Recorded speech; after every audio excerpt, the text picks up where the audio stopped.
Ancient civilizations performed rituals that seem unthinkable today.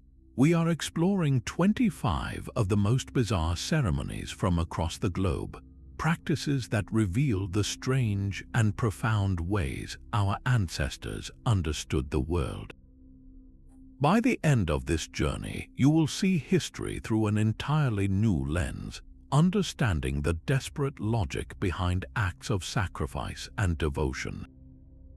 We will uncover why a ball game could be a matter of life and death, and how some monks sought to become living statues.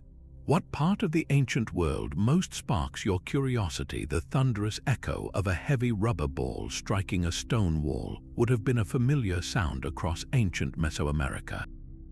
This was no ordinary sport, but a sacred drama played out on a grand court, a ritual where players fought for far more than just victory. They battled for the very order of the universe. In the Mayan ball game, teams faced off on a long, narrow alley, using only their hips, elbows, and knees to propel a solid ball, sometimes weighing as much as 8 pounds, toward stone rings mounted high on the walls. Just hitting the ball was a tremendous feat of strength and endurance, a testament to a lifetime of training. Yet the true weight of the game lay in its cosmic significance.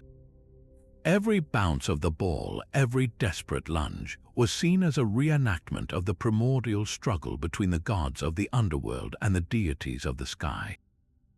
The court itself was a model of the Mayan cosmos, with the ball representing the sun or the moon moving through the celestial realm, and in this high-stakes reenactment, defeat carried the ultimate price.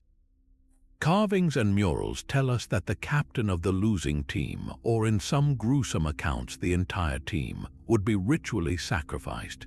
This was not seen as a punishment but as the highest honor. Their blood was the ultimate offering, a divine payment believed to be necessary to appease the gods, ensure the sun's daily return, and guarantee the fertility of the land for another season. The outcome of a single game was thought to hold the power to influence harvests, to prevent droughts, to maintain the very balance of the world. Can you conceive of the pressure, the sheer spiritual magnitude of stepping onto that court, knowing your life was a wager in a divine bargain? While the Maya offered the ultimate sacrifice to their gods in a single, dramatic moment, another civilization perfected a ritual of preservation, a painstaking journey to cheat death itself. In ancient Egypt, the belief in the afterlife was not a vague hope but a concrete reality, and it hinged on the physical body. This conviction gave rise to one of history's most intricate and lengthy rituals, the practice of mummification, a procedure so detailed it could span 70 days. The journey began not with reverence but with a necessary brutality. The internal organs, the stomach, the liver, the lungs, and the intestines were carefully removed. These were not discarded. Each organ was individually preserved and placed inside special containers known as canopic jars, each jar protected by a specific deity, a divine guardian for a vital part of the human form. The brain, however, was deemed to have no purpose in the afterlife. In a startlingly clinical act, embalmers would use long, hooked bronze tools, inserting them through the nostrils to carefully liquefy and extract the brain matter, which was then simply thrown away. With the body now hollowed, the true work of preservation could begin. The corpse was completely covered in a type of salt called natron, a naturally occurring compound that would draw out all the moisture from the tissues. For 40 days, the body would lie in this salty bed, slowly dehydrating, shrinking, and transforming into a stable, leathery shell. After this long period of drying, the body was anointed with precious oils and fragrant resins, which helped to restore some suppleness and provided a pleasant aroma. Then came the wrapping, an art form in itself. Dozens of priests would work for days, swathing the body in hundreds of yards of the finest linen bandages. This was not merely a practical step. With each layer of cloth, they placed powerful amulets, small charms, and jewels, each one intended to offer specific protection against the dangers of the underworld. A scarab beetle amulet was placed over the heart to prevent it from testifying against its owner in the final judgment. Throughout this entire weeks-long ordeal, priests would chant spells and incantations from the sacred Book of the Dead, their words a magical guide to help the soul navigate the treacherous path to the afterlife. Every single step, from the first incision to the final knot in the linen, was a deliberate act of faith, a meticulous process to build a permanent vessel for a soul destined for eternity. Across the sea, in the misty forests of ancient Europe, the spiritual landscape was just as dramatic, yet far more grim. The Druids, the revered priestly class of the Celtic tribes, engaged in a form of sacrifice that has become the stuff of dark legend. Roman generals like Julius Caesar wrote of their encounters with these practices, describing the construction of colossal, human-shaped cages woven entirely from wicker. These wicker men, towering and sinister, were then filled with living victims, sometimes prisoners of war or criminals, and set ablaze as a massive, burning offering to the gods. The roaring inferno was not seen as an act of cruelty, but as a necessary and powerful appeal to the deities. They believed such a grand sacrifice could appease angry gods, secure victory in battle, and guarantee the fertility of the soil for the coming year. The sheer scale of the ritual was meant to demonstrate the ultimate devotion, a terrifying transaction where human life was the currency for divine favor. Now journey from the summer groves of the Celts to the bustling, paved streets of ancient Rome, where a festival of an entirely different nature unfolded each February. The Lupercalia was a riotous, chaotic celebration dedicated to fertility and purification. It began with the sacrifice of goats and a dog at a sacred cave. Young priests, known as the Luperci, would then smear the blood of these animals on their own foreheads, a primal mark of their sacred duty. What followed was an astonishing public spectacle.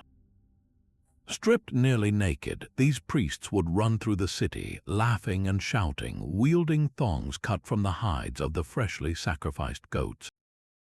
Crowds of women would eagerly line the streets, not in fear but in hope. They would willingly step forward to be struck by these bloody strips of hide, believing the contact would bless them with fertility, ensure easy childbirth, and even cure infertility. This bizarre, frenzied ritual was a core part of Roman life for centuries, a stark contrast to the solemn Druidic fires, yet both were profound expressions of a shared human desire to influence the uncontrollable forces of life and creation through ritual action. The devotion of a widow could blaze as fiercely as any pyre. In a practice known as Sati, a Hindu woman would climb onto her husband's funeral pyre and end her own life in the flames. This ultimate act was viewed as the highest expression of wifely loyalty, a sacred duty that would cleanse her of all sin and guarantee the couple's eternal reunion in the afterlife. Yet behind this ideal of piety often lay a much darker reality of immense social pressure, where a widow faced ostracism and a life of hardship, making the fiery choice a complex interplay of faith, honor, and coercion. From the searing heat of the pyre, we journey to the chilling, thin air of the Tibetan plateaus. Here, death is met with a startlingly practical and deeply spiritual ritual known as a sky burial. A body is carried to a designated high-altitude site where a Rogyapa, or body breaker, ritually dismembers the corpse. The remains are then left as an offering for vultures. This act, called Jeta, meaning giving alms to the birds, is seen as the last great act of charity. In a land where the frozen ground makes burial difficult and timber for cremation is scarce, this practice allows the physical form to be returned directly to the cycle of nature, nourishing other creatures in a final, selfless gift. But what if the goal was not to give the body back to the world, but to defy its very decay?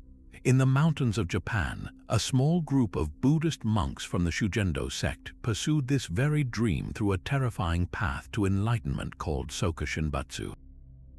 Their aim was to become a living Buddha, a permanent, mummified vessel for their spirit. The process was a years-long ordeal of self-denial. they followed a stark diet of nuts, seeds, and bark, and deliberately consumed a poisonous tea made from the sap of the urushi tree, a substance normally used to lacquer wood. This toxic regimen served to purge their bodies of all fat and moisture, making them utterly inhospitable to the bacteria that caused decomposition. After this long, painful preparation, the monk would enter a final phase. He would be sealed alive inside a stone tomb, little more than an underground chamber with only a small air tube and a bell.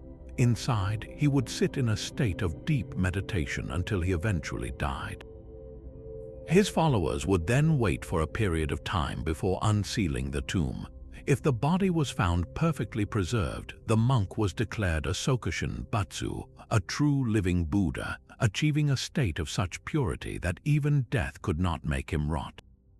Can you fathom the depth of will required to embark on such a journey, to slowly transform your own body into a sacred relic through years of disciplined suffering? The pursuit of spiritual rebirth took many forms, some quiet and internal, others thunderously public. In the bustling cities of the Roman Empire, the cult of Cybele offered a path to divinity through pure, unrestrained ecstasy. Followers of the great mother goddess engaged in rites filled with frantic music, wild dancing, and the relentless beat of drums, all meant to send participants into a trance-like state where the divine could touch them. But the most profound initiation was the Taurobolium, a ritual of shocking intensity. A new initiate would descend into a specially dug pit, while above, a sacred bull was ceremonially slaughtered on a wooden grate. As the animal's life ended, the initiate would be utterly drenched in a torrent of warm blood, a baptism believed to wash away a lifetime of sin and grant a powerful spiritual rebirth. To emerge from that pit, soaked and reeking, was to be symbolically reborn, purified for a new life of devotion. Meanwhile, in nearby Greece, an entirely different kind of mystery unfolded under a strict vow of silence. The Eleusinian mysteries were perhaps the most famous secret rites of the ancient world, drawing initiates for nearly 2,000 years. These annual ceremonies were dedicated to the goddesses Demeter and Persephone, and their story of separation and reunion mirrored the initiate's own hopes for life after death. The entire process was a closely guarded secret, with the penalty for revelation being death. We know initiates underwent a symbolic journey through the underworld, drank a special barley potion called Kaikion, and at the climax were shown a single sacred object. Whatever they saw in that final, hushed moment was powerful enough to transform them. Those who completed the mysteries were promised a blessed place in the afterlife, entirely free from the fear of death. What sacred object or profound vision could possibly offer such a permanent and universal comfort, a secret so potent it was protected for centuries on pain of execution? High atop the steep pyramids of Tenochtitlan, the heart of an empire beat with a terrifying rhythm. The Aztecs lived in a cosmos balanced on a knife's edge, convinced that the sun god Huitzilopochtli required constant nourishment to wage his daily war against the encroaching night. The fuel for this cosmic battle was none other than the human heart, the most precious and potent offering imaginable.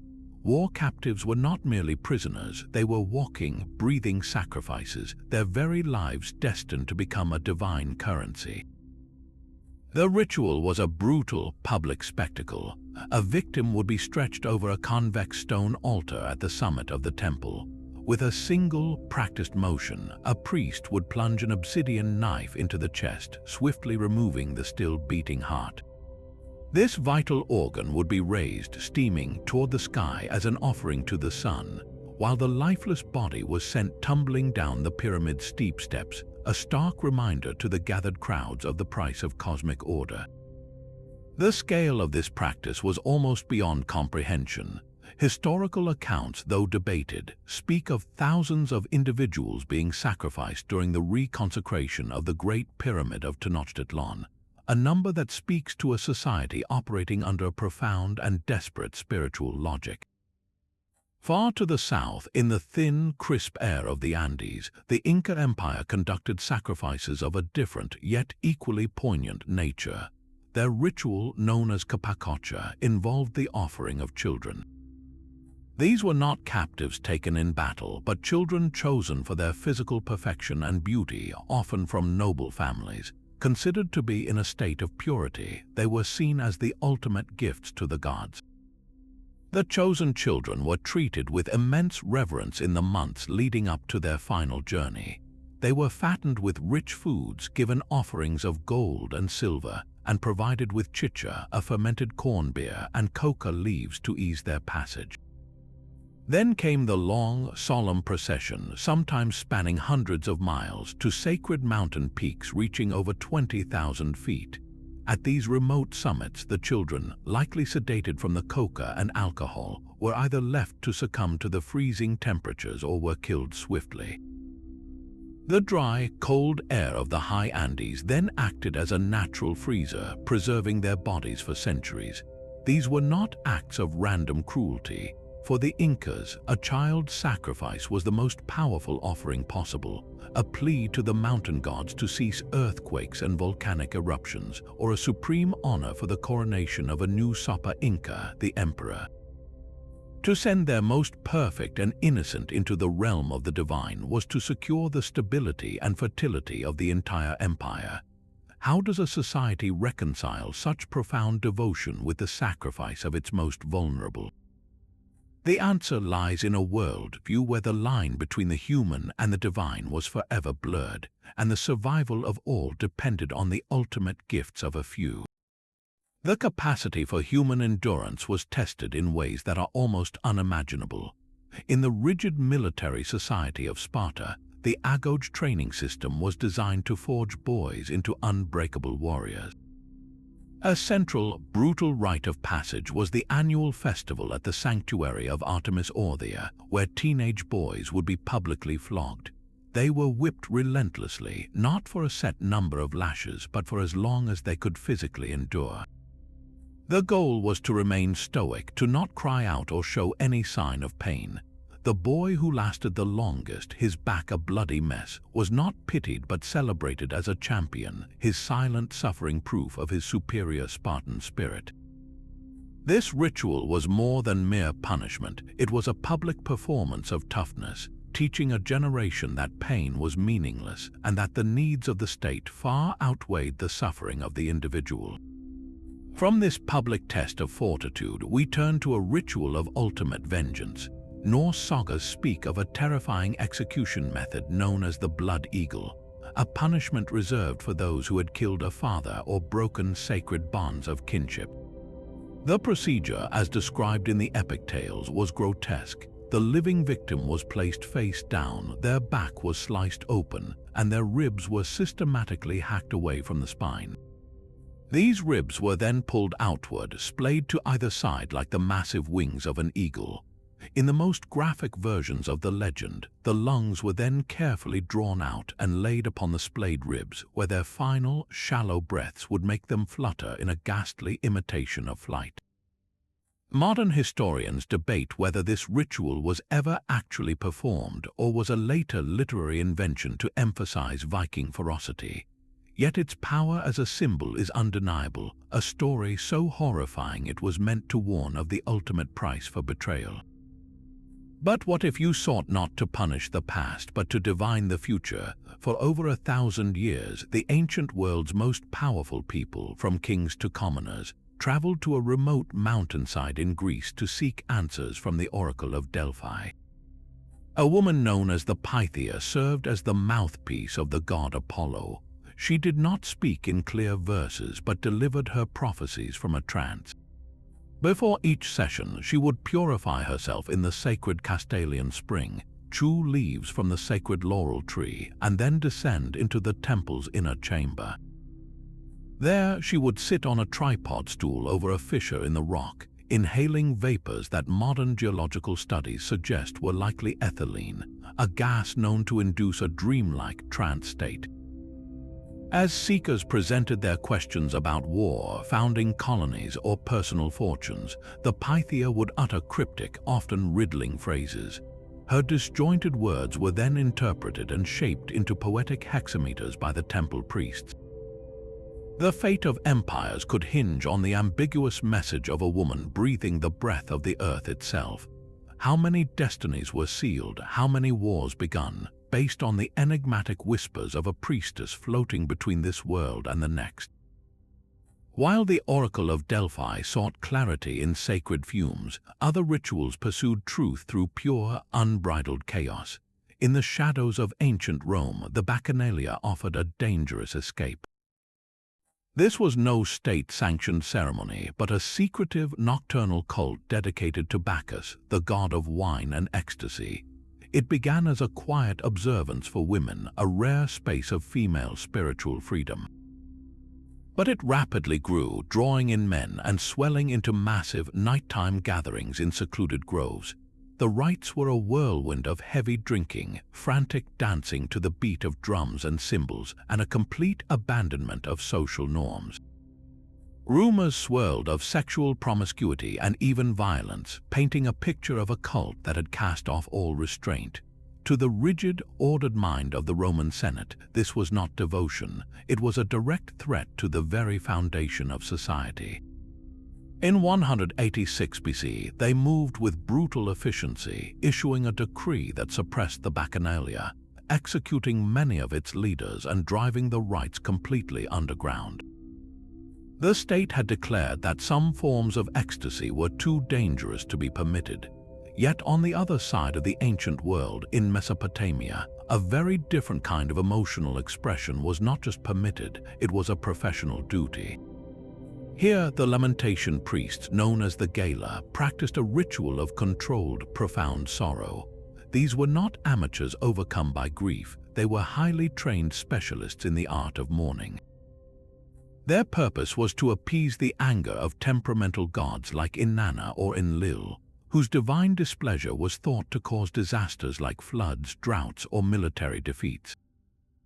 The Gala priests would perform elaborate musical rituals, singing haunting lamentation songs in a distinct, high-pitched Sumerian dialect, a language already ancient and sacred in their own time.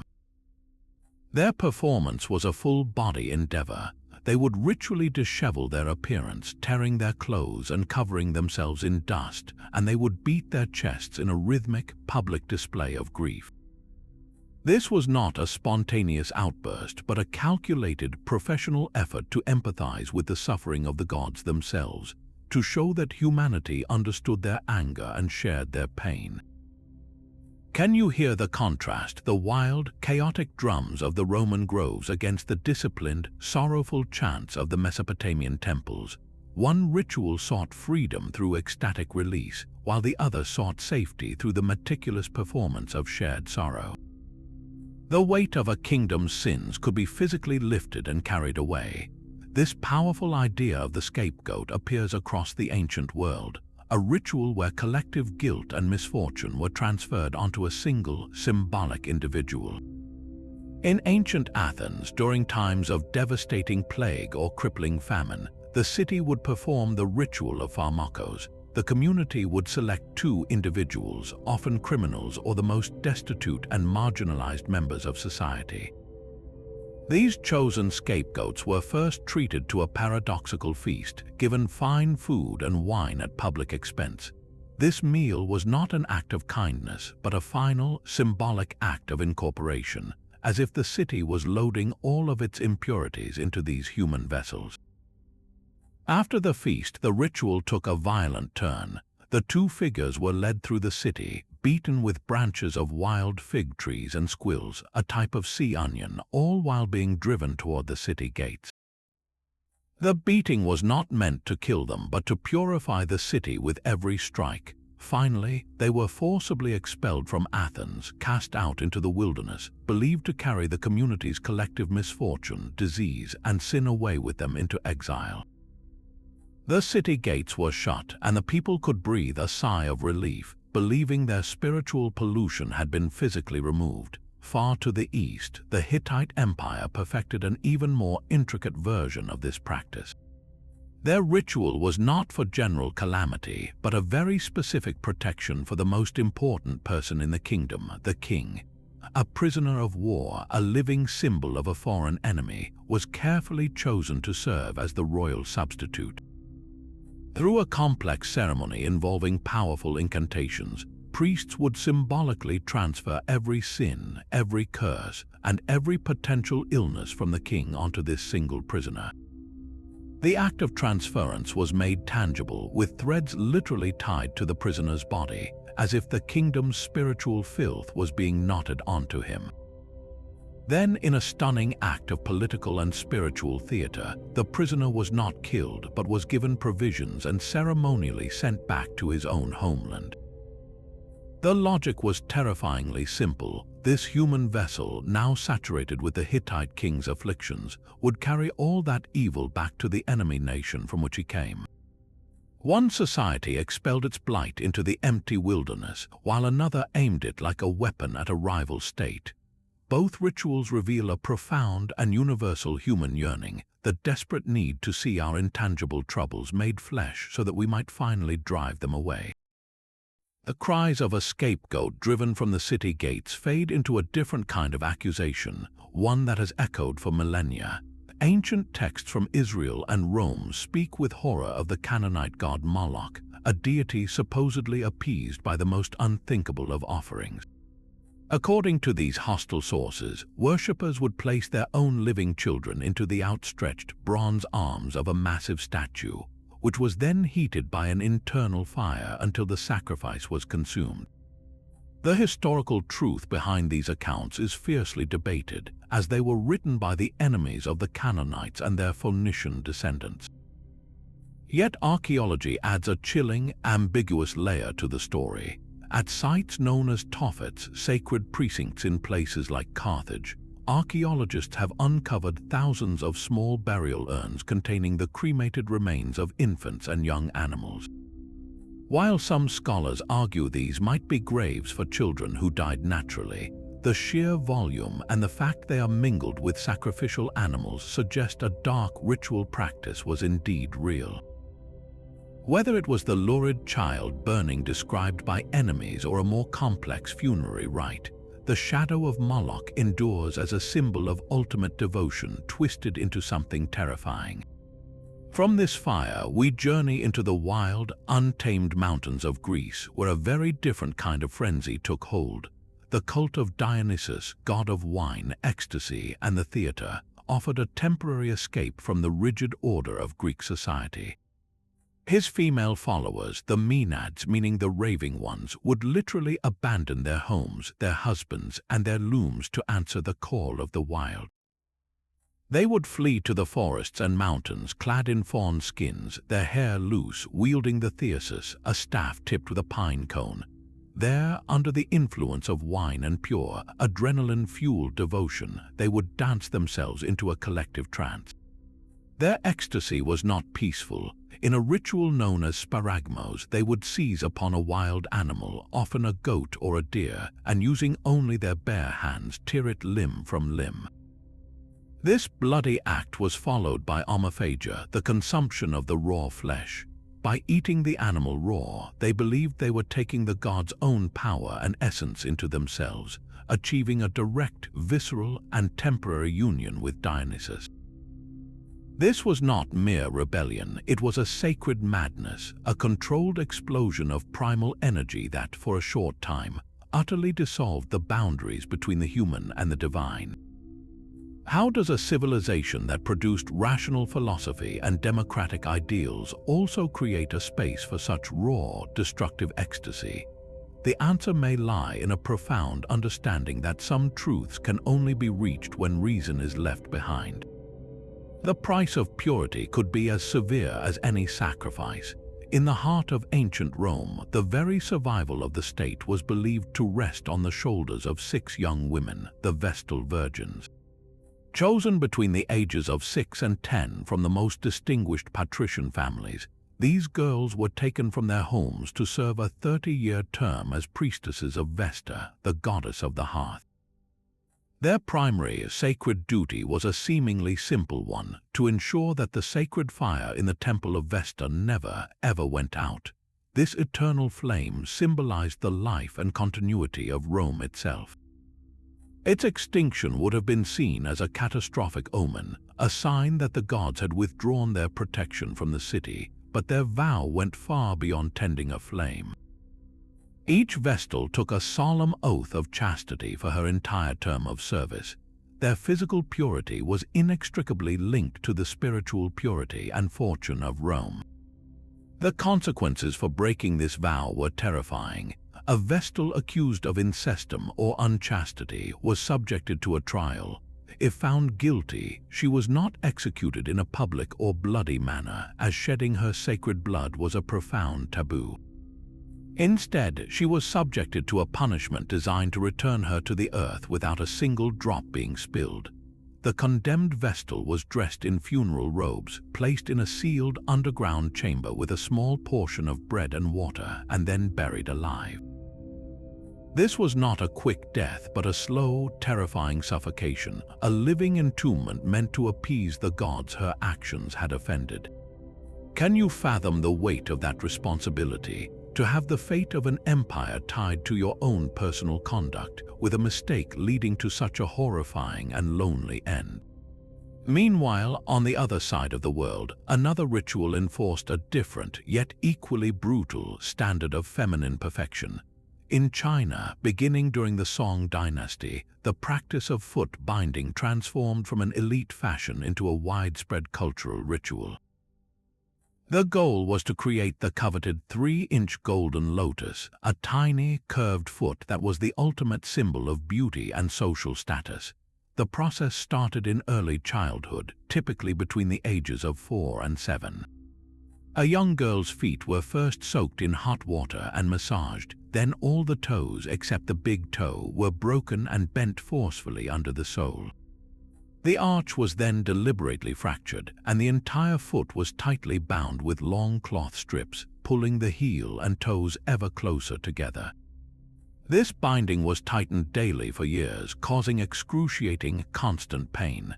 The desired result was a foot that was not only small but also misshapen, forcing women to walk with a delicate, swaying gait that was considered intensely alluring.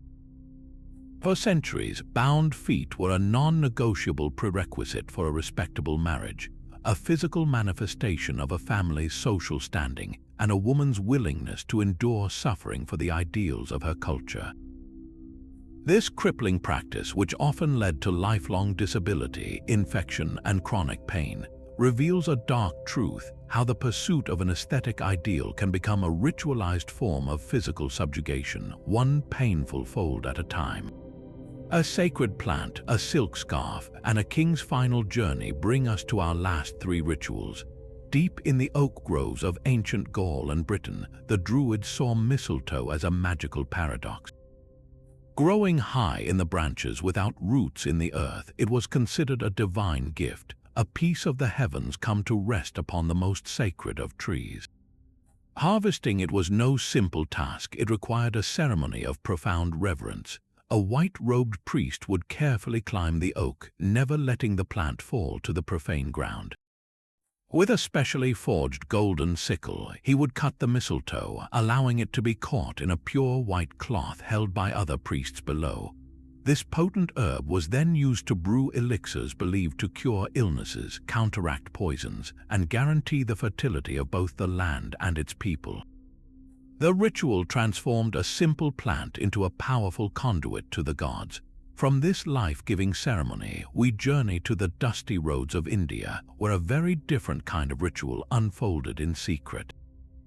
The Thuggee cult, operating for centuries, worshipped the goddess Kali through a terrifying practice of ritualized murder. Thugs were not random bandits. They were a secret religious fraternity whose members might live for years as ordinary farmers or merchants. They would patiently befriend wealthy travelers, joining their caravans and earning their trust over days or even weeks. Then, at a prearranged signal, the ritual would begin. The victim would be swiftly strangled from behind with a rumal, a sacred yellow silk scarf that sometimes even had a coin knotted into one end. The act was seen as a bloodless sacrifice to Kali, a goddess of both creation and destruction, and the victim's loot became an offering to her.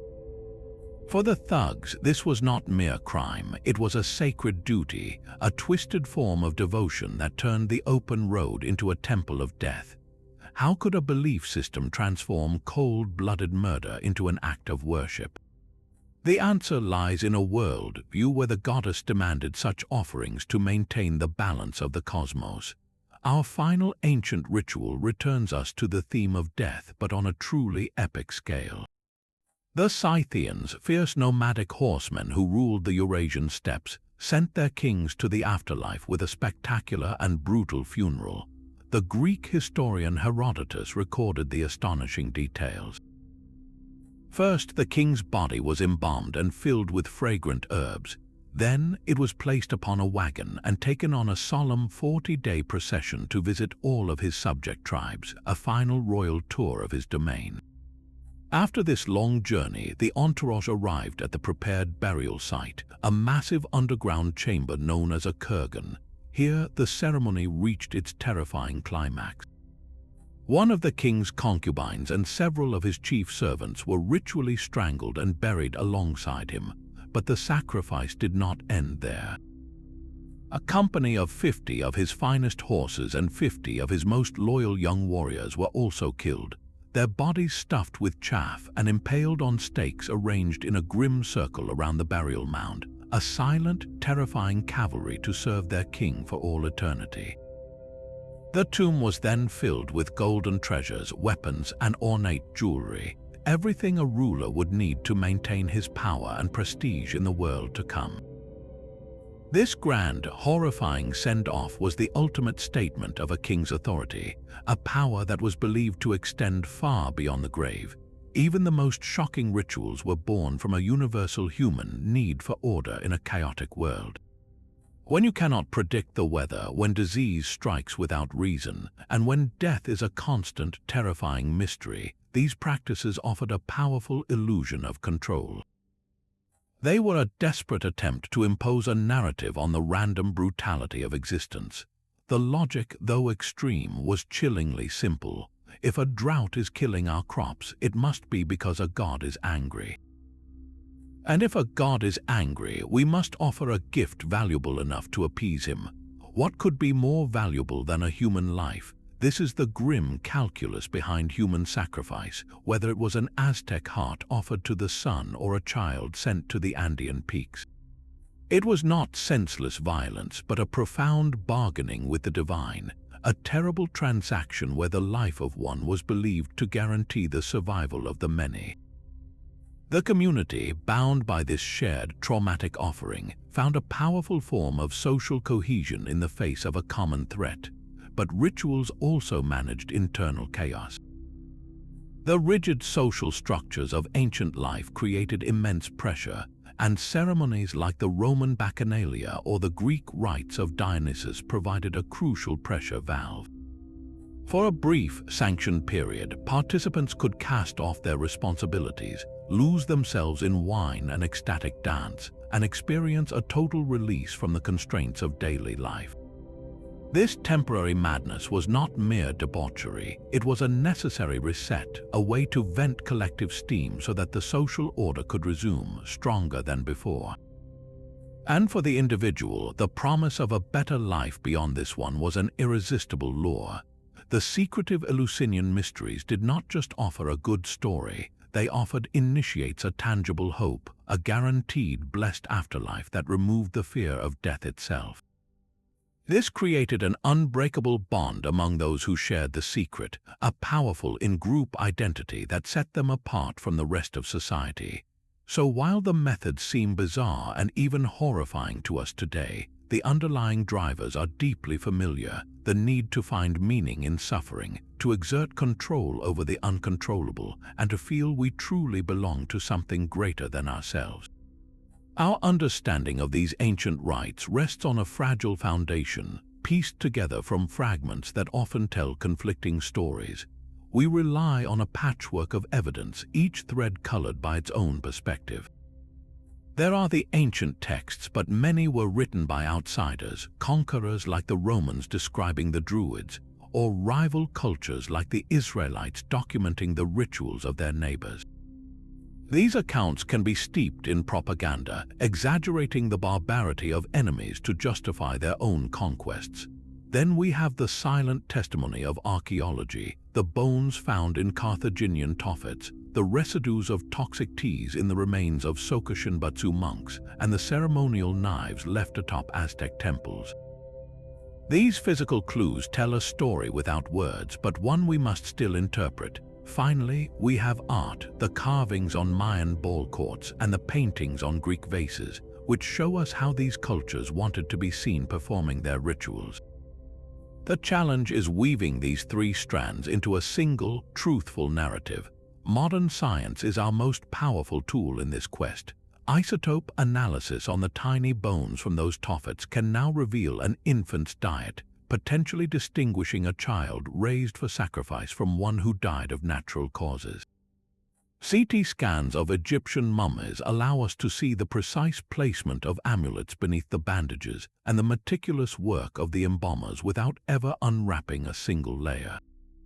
Each technological advance is like a new lens, bringing a blurry picture into sharper focus. Yet the greatest obstacle is not a lack of evidence, but the weight of our own modern perspective. It is incredibly difficult to set aside our contemporary sensibilities about life, death, and morality. We see a ritual like the blood eagle and recoil at its brutality, but to the Norse it may have been the ultimate restoration of honor, a cosmic balancing of scales. We view Sati through the lens of gender inequality, but for some who practiced it, it was a path to spiritual liberation. The true task is not to judge the past by our standards, but to strive to understand the world through theirs, a world where the gods were real, their demands were explicit, and the survival of the entire community could depend on a single, terrible act of faith. From the towering wicker men of the Celts to the serene, self-mummified monks of Japan, our journey through 25 of history's most bizarre rituals reveals an astonishing tapestry of human belief. Each practice, no matter how shocking it appears through our modern eyes, was a coherent and vital thread in the cultural fabric of its time. They were not acts of random madness, but carefully constructed systems designed to impose order on a chaotic world, to find meaning in suffering, and to forge a tangible connection with the divine. These rituals provided the ultimate answers to life's biggest questions, offering explanations for drought and disease, promises of life after death, and a profound sense that human actions could directly influence the cosmos. They remind us that the fundamental human drive to understand our place in the universe has expressed itself in countless forms, from the ecstatic dances of the Maenads to the silent, stoic endurance of a Spartan boy. This deep need for meaning is a constant across the centuries, even as the methods to achieve it have transformed beyond recognition. So we turn the question over to you. Which of these ancient rituals did you find the most fascinating, or perhaps the most unsettling? Was it the desperate logic of the Aztec heart sacrifice, the chilling precision of the Sokoshinbutsu, or the somber beauty of the sky burial? Share your thoughts in the comments below, and if this journey into the mysteries of our past has captivated you, be sure to like this video, subscribe to the channel, and tap the notification bell so you never miss our next exploration into the forgotten corners of history.